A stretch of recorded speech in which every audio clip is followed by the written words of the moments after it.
Es un placer de nuevo poder estar con vosotros en esta serie tan interesante que es la lectura sistemática, esquemática del Evangelio de Juan.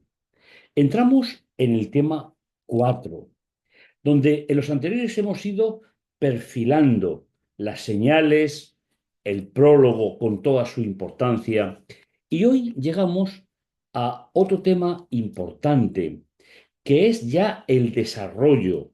Si recordáis, decíamos que todo el libro el Evangelio, todo el libro de Juan, tenía una intención. Después que el prólogo nos dijo que en el principio existía el Logos y el Logos era Dios, Juan 1:1, en el versículo 14 de ese capítulo 1 nos dice, y el Logos se hizo ser humano y habitó entre nosotros. Todo el libro, como decíamos en el capítulo anterior, es el resultado de la encarnación, según la visión que Juan nos aporta de forma inspirada para comunidades religiosas del final del primer siglo, donde ya habían aparecido diferentes herejías sobre la naturaleza. Unos pensaban que solamente era Dios, otros pensaban que solamente era ser humano. Sin embargo, Juan nos va a situar en un contexto realmente apropiado y acorde con la revelación. El tema de hoy, tema 4, testimonio sobre el ungido. ¿eh? Vamos a traducir en toda la serie el término Cristo, Christos en griego, lo vamos a traducir por su traducción, ungido o Mesías, ya que se debería haber traducido siempre. El texto que nos va a servir para recordar y enfocar el tema de hoy se encuentra en Juan capítulo 3, versículo 3. Jesús le replicó, sí, te aseguro, si uno no nace de nuevo, no puede visualizar el reino de Dios. Y en el versículo 7, el nuevo del versículo 3 se convierte en lo alto. Pero aquí hay algo que me llama mucho la atención y es el término visualizar, es decir, ver por anticipado el reino que Jesús estaba anunciando. Una vez que en el prólogo, como decíamos hace unos instantes, 1:18, se ha presentado el recorrido desde la eternidad del Logos hacia la encarnación, ahora nos adentramos en ese desarrollo de esa encarnación mostrada en el libro hasta el capítulo 20, versículo 10. Sería bueno recordar que a lo largo de la historia de la interpretación, de la lectura, siempre se ha luchado por subir al Dios encarnado al cielo. Y nos hemos olvidado que el movimiento es de descenso. Y el Logos era Dios el que desciende a la tierra en el momento profético, en el momento indicado por Daniel 9, otras profecías bíblicas.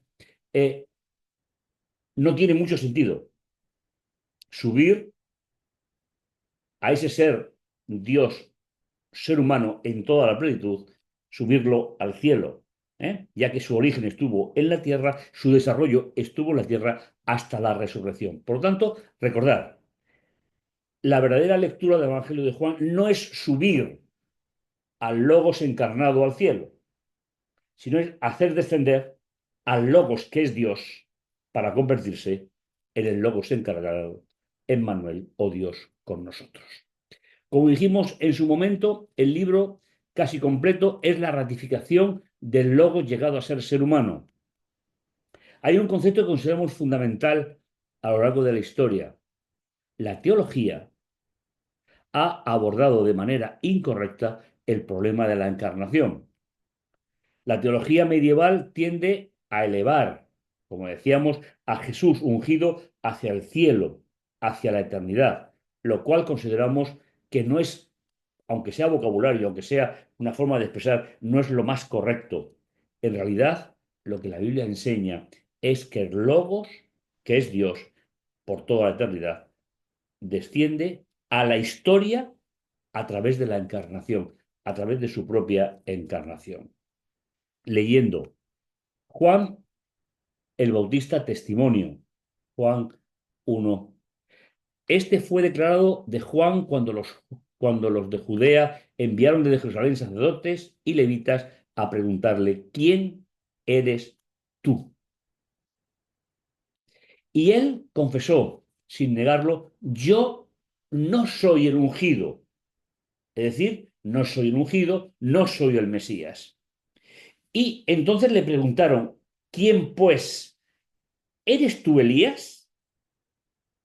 Él contestó, no, no lo soy. ¿Eres tú el profeta? No. Como ya estamos acostumbrados, los judíos no leían la Biblia hebrea como una autoridad final, sino que el judío lee la Biblia hebrea dentro de una tradición que conforma las estructuras del judaísmo. Lee la Torá escrita a la luz de la Torá oral. Os ofrezco esta frase del profesor Trebolle. En la traducción judía, en esa tradición, por sus propios procesos de lectura, se esperaba que Elías regrese para anunciar la llegada del Mesías. Repito, tradición, no inspiración. Y restaurar la paz y la justicia en el mundo. Su figura era tan importante que se menciona en la liturgia judía, especialmente en la celebración de la comida del Pesaj, la comida de la Pascua, y donde se dejaba una copa de vino para él en cada celebración, en cada casa donde se celebraba la Pascua. Ellos insistieron, ¿quién eres? Entonces tenemos que dar una respuesta a los que nos han enviado. ¿Qué dices de ti mismo? Yo soy la voz que clama en el desierto, rectificar el camino del Señor, como predijo el profeta Isaías. De nuevo, con sus fórmulas para leer la primera gran parte de la Biblia, se coge una cita de Isaías 43 en la última parte, no se coge el versículo entero, para señalar que Él es el que programa, el que clama y apercibe de la llegada y del mensaje que el Mesías predicaría. Habían sido enviados por los fariseos, le preguntaron, ¿por qué bautizas entonces si no eres el ungido, ni Elías, ni el profeta? Y Juan va a dar una respuesta realmente brillante, espectacular. Yo bautizo con agua, pero entre vosotros hay uno a quien no conocéis, que vendrá detrás de mí, a quien yo mismo no soy digno de desatar las correas de sus sandalias. Esto ocurrió en Betará, al otro lado del Jordán, donde Juan estaba bautizando. Ese término del lugar geográfico donde Juan solía bautizar significa lugar de paso, recordando el paso del pueblo de Israel del Egipto hacia la tierra prometida.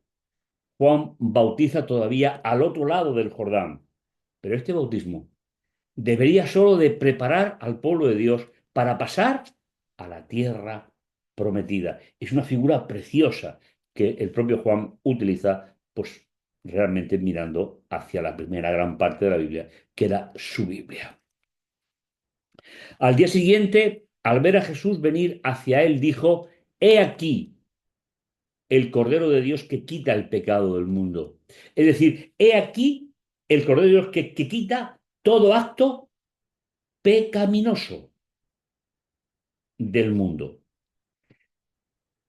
La primera atención la tenemos en este contexto, es no aceptar al ungido, no aceptar al Mesías. Es decir, quita la pecaminosidad que invade el mundo.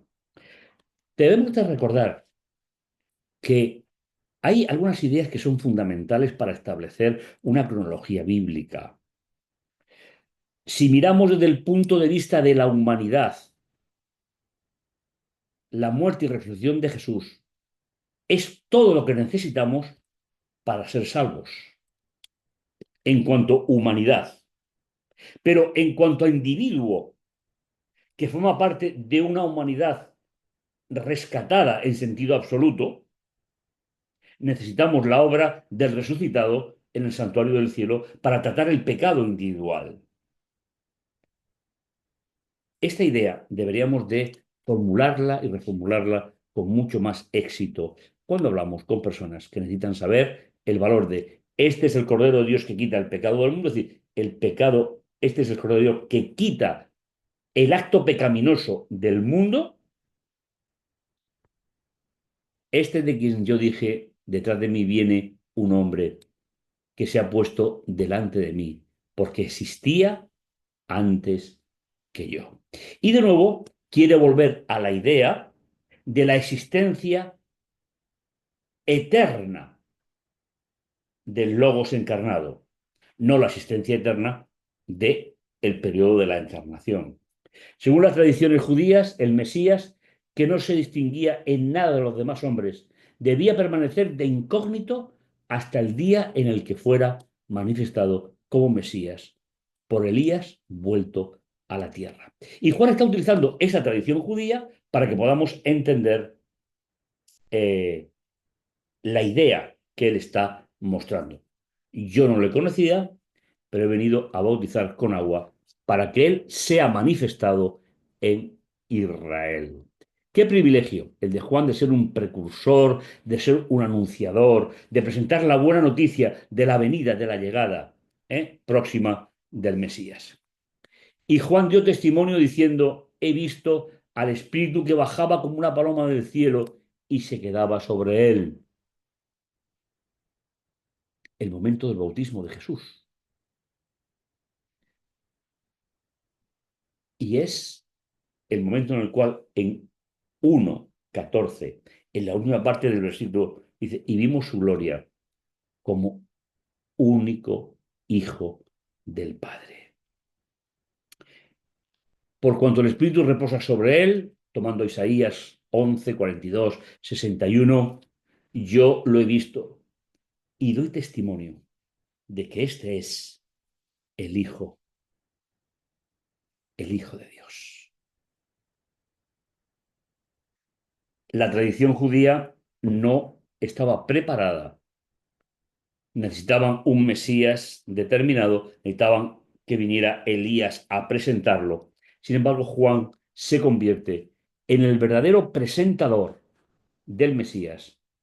Él bautizaba con agua, pero después habría un ministerio de Jesús en favor de la humanidad. Jesús comienza a forjar, siguiendo la costumbre de la época, a forjar a esos discípulos que continuarían su labor después de su ascensión al cielo. Y el día siguiente, Juan se encontraba de nuevo allí con sus dos discípulos, fijándose en Jesús que pasaba, dijo, he aquí de nuevo el Cordero de Dios que quita el pecado del mundo. Al oírle hablar así, los dos discípulos siguieron a Jesús. Jesús se volvió y al ver que le seguían les preguntó, ¿qué buscáis? Rabí, que quiere decir maestro. ¿Dónde vives? Le respondió, venid y lo veréis. Fueron pues y vieron dónde vivía y se quedaron con él algún día. Era más o menos las 4 de la tarde. Le respondió, venid y lo veréis. Fueron pues Andrés, el hermano de Simón Pedro, que era uno de los dos que había oído a Juan y habían seguido a Jesús. Andrés encuentra primero a su propio hermano, Simón, y le dijo, hemos encontrado al Mesías, que quiere decir ungido. Empieza el testimonio, empieza la ratificación de personas que han dejado de esperar a que Elías viniera, ya que no es una realidad que llegase a cuajar, y aceptar el anuncio de Juan sobre Jesús. Y le llevó donde Jesús, fijando Jesús su mirada en él, le dijo, tú eres Simón, el hijo de Juan, tú te llamarás Cefas, que quiere decir piedra. Según la costumbre de la época, y ya estamos acostumbrados, es habitual el cambio de nombre cuando cambia la situación de una persona. Jesús le pone un nombre apropiado para lo que sería finalmente la proyección, no lo que la tradición dijo medieval sobre una función que Jesús jamás le otorgó a Pedro, pero sí sería, por ser posiblemente el mayor de todos, aunque menor que Jesús, sería un poco el representante de ese grupo en la tierra. Al día siguiente, Jesús quiso partir para Galilea, es decir, hacia su tierra, y encontró a Felipe. Jesús le dijo, sígueme. Felipe era de Bethsaida, el pueblo de Andrés y de Pedro. Eran conciudadanos. Felipe encontró a Natanael y le dijo, hemos encontrado a aquel de quien Moisés escribió en la ley y en los profetas. Es Jesús, el hijo de José, el de Nazaret. Y parafraseando Génesis 49 y Deuteronomio 18. Respondió Natanael de Nazaret, ¿puede haber cosa buena? Y Felipe le dice, esa tradición, cuando lo veas, quedará totalmente aniquilada. No volverás a pensar así. Natanael le preguntó, ¿de qué me conoces? Jesús le dice, te vi cuando estabas debajo de la higuera, antes de que Felipe te llamara. El conocimiento de las realidades ocultas es una de las grandes características de los profetas. Le respondió Natanael, Rabí, tú eres el Hijo de Dios, tú eres el Rey de Israel. Y el Rey de Israel está asociado con un concepto mesiánico desde la época de David. El Mesías tendría que ser Rey de Israel. Jesús le contestó, por haberte dicho que te vi debajo de la higuera, ¿crees? Has de ver cosas mucho mayor que estas. En verdad os digo, veréis abierto el cielo y a los enviados del Señor subir y bajar sobre el Hijo del Hombre. Jesús está haciendo una pequeña parábola profética que verían a través de él, verían esa parte del proyecto divino en favor de la humanidad. Duelo en la cumbre. Jesús y Nicodemo. Dos microsecciones visualizamos. La primera del 1 al 15 del capítulo 3 encontró en la clandestinidad, encuentro en la clandestinidad de la noche. La segunda, el amor de Dios para la humanidad. Y me gustaría volver a repetir de nuevo el concepto. La humanidad ya no tiene problemas con respecto al pecado y con respecto al orden del universo. Pero ahora falta. Que es lo que Jesús le va a explicar a Nicodemo en la primera parte, de 1 al 15. Ahora falta la disposición personal para poder aceptar ese proyecto de Dios para nuestra vida. 3 del 1 al 15. Había entre los fariseos un hombre llamado Nicodemo, magistrado judío. Fue este de noche a Jesús y le dijo, Rabí, maestro, igual que él, lo trata de igual a igual. Sabemos que ha venido de Dios como maestro, porque nadie puede hacer las señales que tú realizas. Este fue el primer tema. Es decir, mientras que Mateo, Marcos y Lucas hablan de obras de poder, aquí se habla de señal. ¿Por qué? porque lo que está haciendo Juan es resaltar la visión que Jesús tenía del nuevo reino, del reino que esperamos que venga.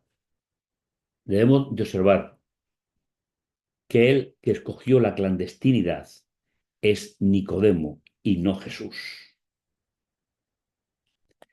Era una práctica habitual, era algo que los maestros hacían en la época.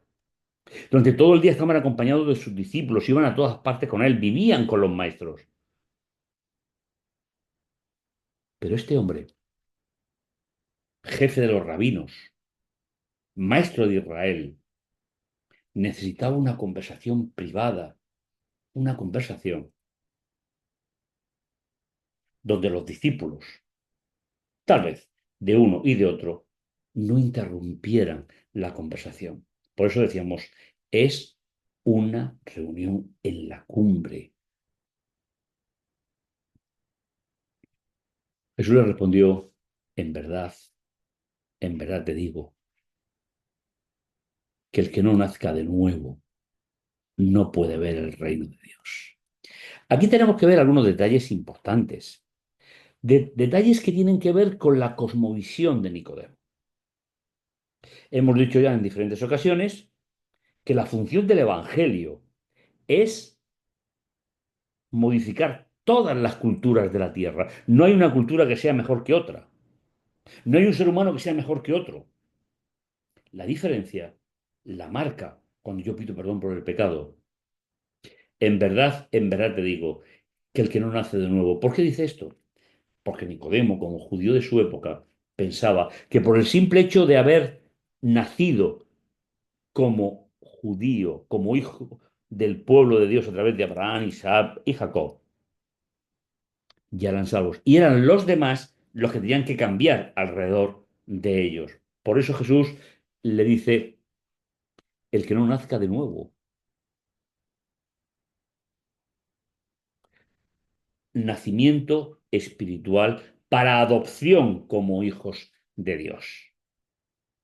Nacemos como hijos de nuestros padres. Pero el proyecto del verdadero creyente es llegar a ser, sin abandonar lo primero, a través de Jesús, hijo de Dios. Y esta idea nos tiene que ayudar. Jesús le respondió, en verdad te digo, que el que no nazca de nuevo, de nuevo, de arriba, no puede ver el reino de Dios. Y para que no perdamos el hilo, volvemos a recordar el versículo. Nicodemo me preguntó, ¿cómo puede uno nacer siendo ya viejo?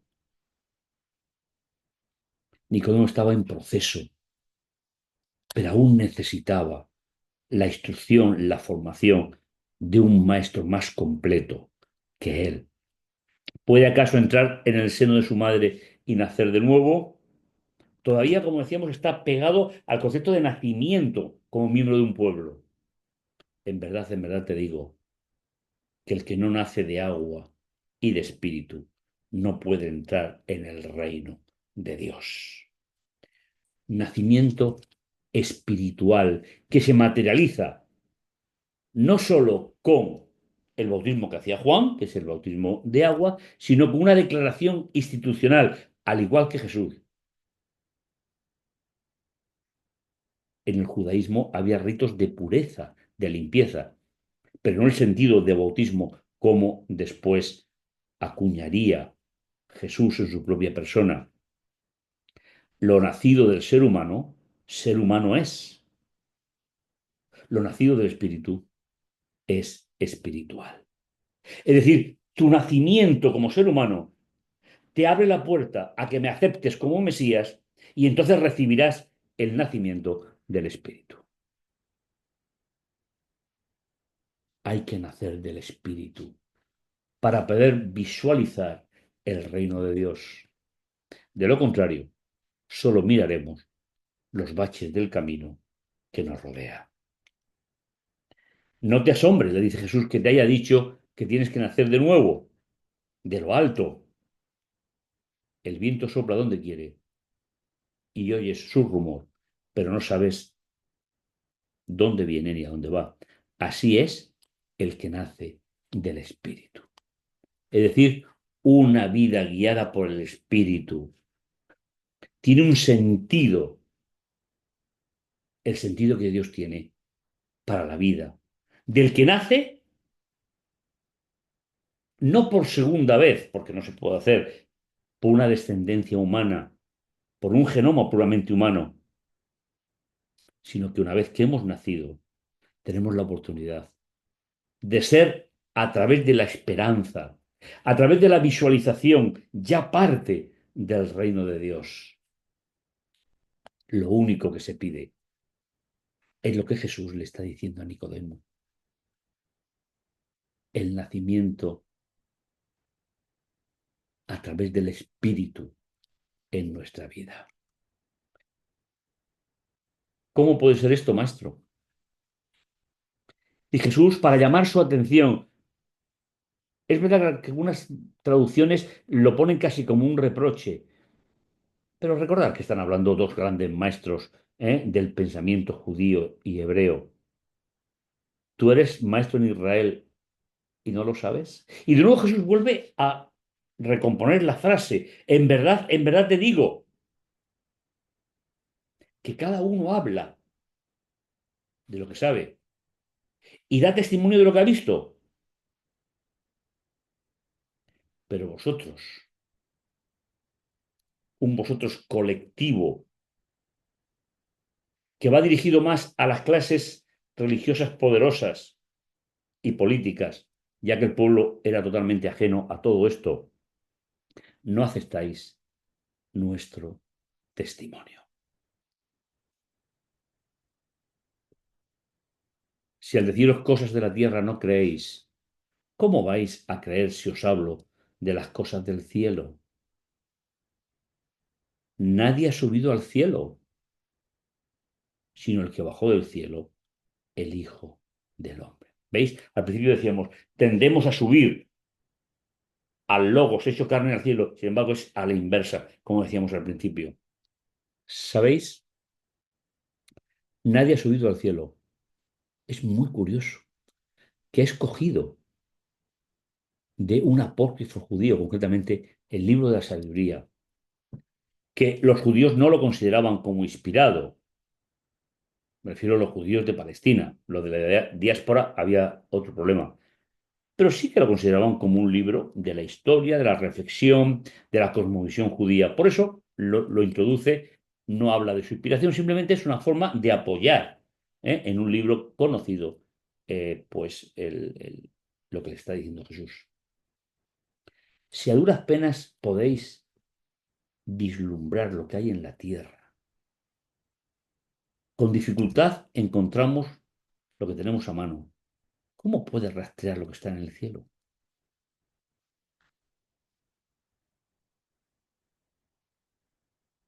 ¿Quién puede conocer tu voluntad si tú no le das la sabiduría y le envías tu Espíritu Santo desde el cielo? Y del mismo modo que Moisés elevó la serpiente en el desierto, así tiene que ser elevado el Hijo del Hombre. Es otra microcita de aquella experiencia de Moisés, que por supuesto la experiencia original no tiene nada que ver con el Mesías.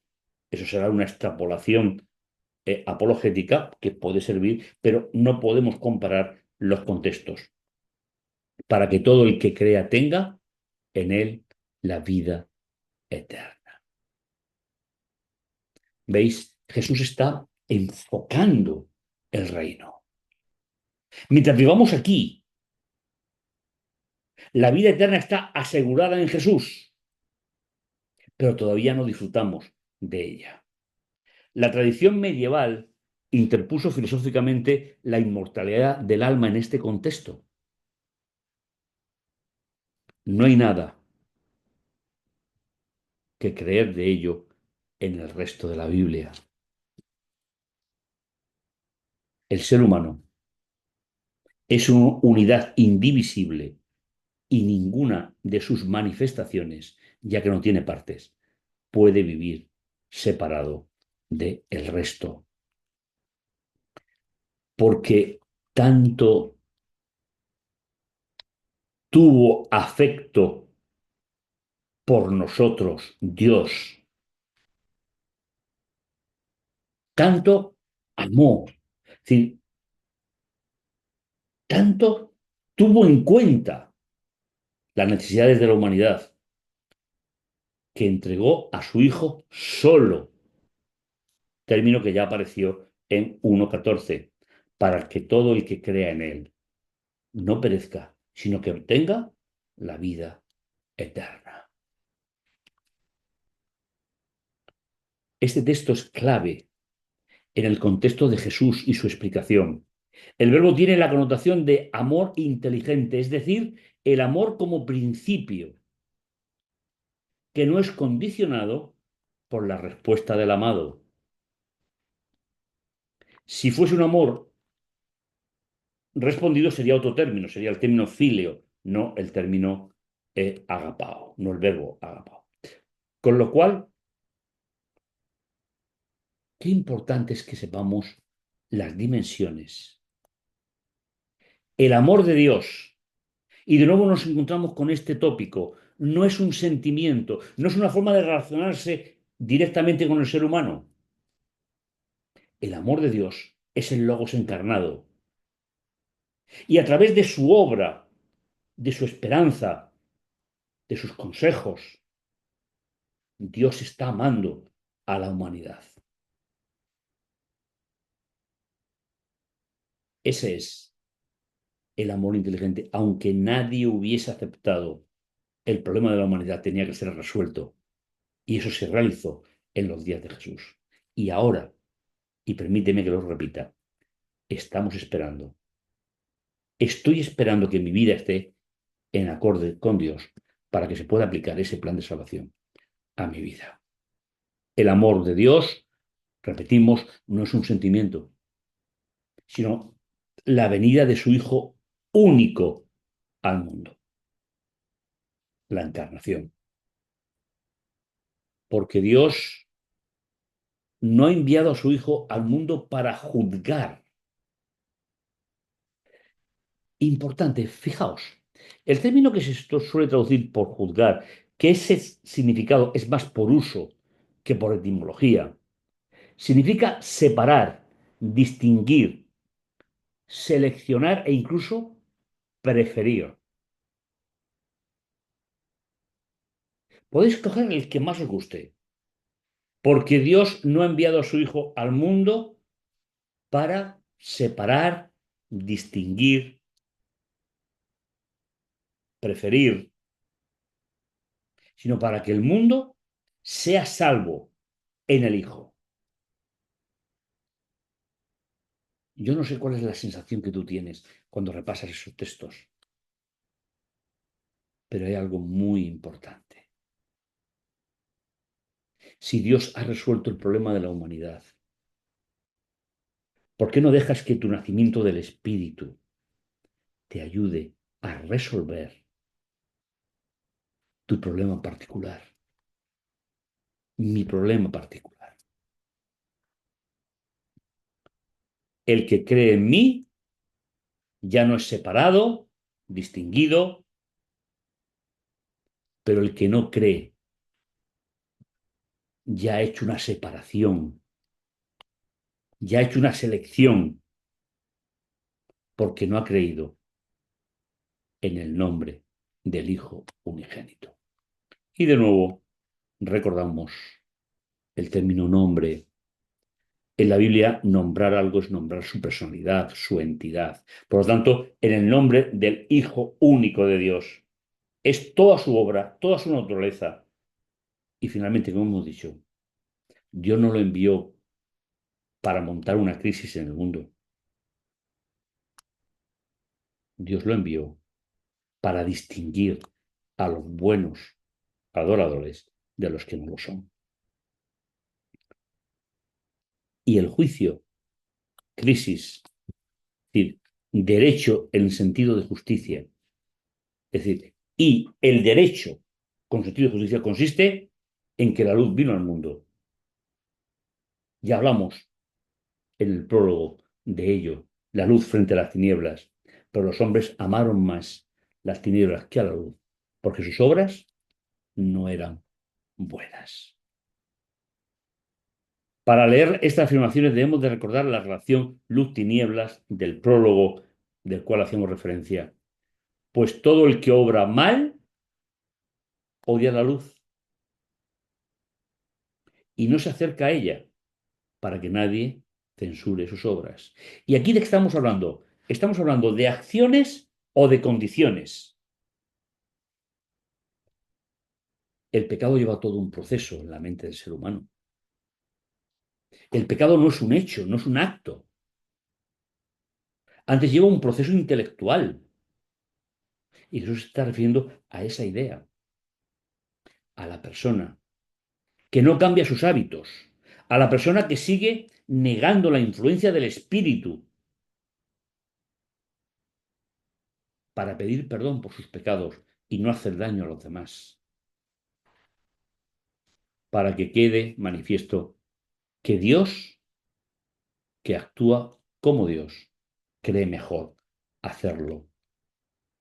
Finalmente, es bueno que recordemos todo esto itinerario.